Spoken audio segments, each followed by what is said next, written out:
Sir, Rahul Gandhi ने RSS को लेकर कहा है कि इतिहास जो है वही सही माना जा रहा है जो आरएसएस कहना चाह रही है। नहीं, उन्होंने तो ये भी कहा कि आरएसएस खतरनाक है।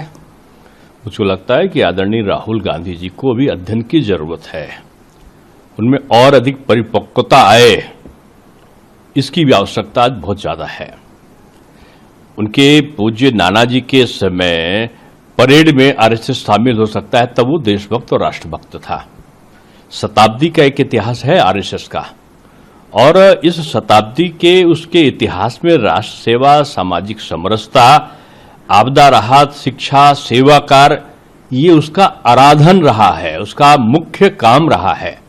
और इसको अगर आप खतरनाक मानते तो आप अच्छा किसको मानते हैं? आपका ऐसा बयान करोड़ों स्वयंसेवकों के भावनाओं को आहत करता है।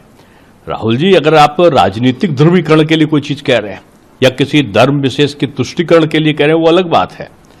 अगर आप इसको सिद्ध करना चाहते हैं तो आपको जनता की सेवा, विकास और राष्ट्रहित की राजनीति आप करना चाहते हैं तो आपको आरएसएस का अध्ययन करना होगा।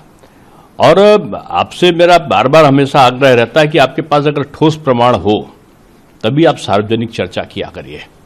बगैर प्रमाण के गैर जिम्मेदार बयानों से जो लोकतांत्रिक जो मर्यादाएं हैं वो भंग होती हैं।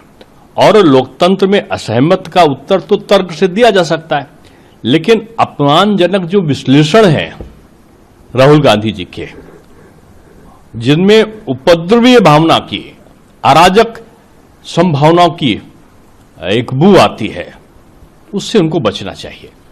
सर, इसी में उन्होंने आगे ये भी कहा है कि जो आरएसएस है वो सैनिक स्कूल के तमाम ऑर्गेनाइजेशन। अरे, आप क्या जानते हो?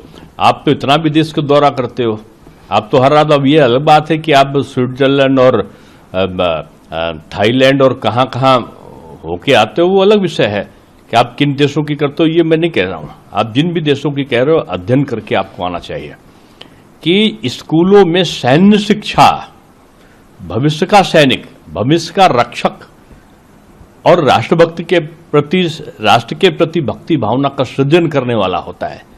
सैनिक स्कूल अगर सरकार किन्हीं कारणों से, चाहे धन का अभाव हो या एक और अधिक कुशलता चाहता हो, वो सैनिक स्कूल प्राइवेटाइजेशन क्षेत्र में आता है, तो उसमें हर्ज क्या है? आप तो अपने देश के निजी क्षेत्र के व्यवसायियों पर विश्वास क्यों नहीं करते?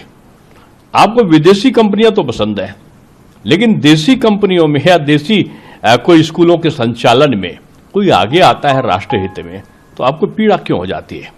सैनिक स्कूल ज्यादातर आप इजराइल में देख लो, आप अमेरिका में देख लो, आप जो बड़े देश रशिया में देख लो, आप जर्मनी में देख लो, निजी क्षेत्र के उसमें सैन्य प्रशिक्षण के अलावा आधुनिक शिक्षा भी दी जाती है। वही चीज भारतवर्ष में हमारे, और ये एक बहुत बड़ा और अच्छा सामरिक दृष्टि से भी और एक रक्षा के संदर्भ में भी और एक युवाओं के सर्वांगीण विकास के लिए अनुपम उदाहरण